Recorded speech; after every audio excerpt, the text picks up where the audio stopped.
Heipä hei ja tervetuloa uuden tallivideon pariin. Tää on mun ihan eka voice over, joten antakaa mulle armoa.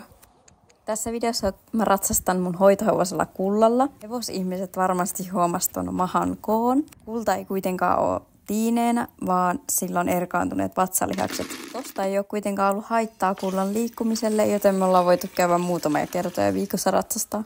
Kulta on tommonen symppis suomenhevonen. Se on 20 paikkeilla iältään, mutta muun muassa riittää kyllä virtaa. Hevonen ei siis ole mun oma, vaan mä käyn liikuttaa sitä muutaman kerran viikossa. Tänään päätettiin lähteä maastoon. Kenttä oli niin lällyinen, että sinne ei kyllä pitkään aikaa asiaa. Kun me oltiin ulkona, siellä oli hirveän pelottava jakkara.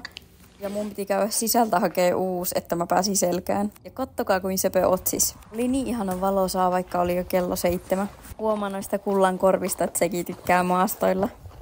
Mä sit tulin kuitenkin vielä alas. Mä oon tykännyt maasta käsitellä aina lopuksi.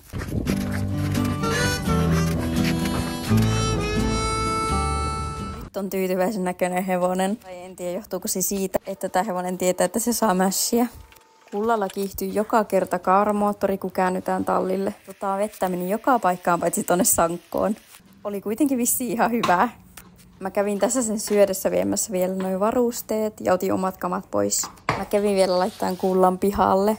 Hepat haetaan aina yöksi sisälle, mutta siitä oli vielä aika paljon aikaa. Lakasin vielä nopeasti noin.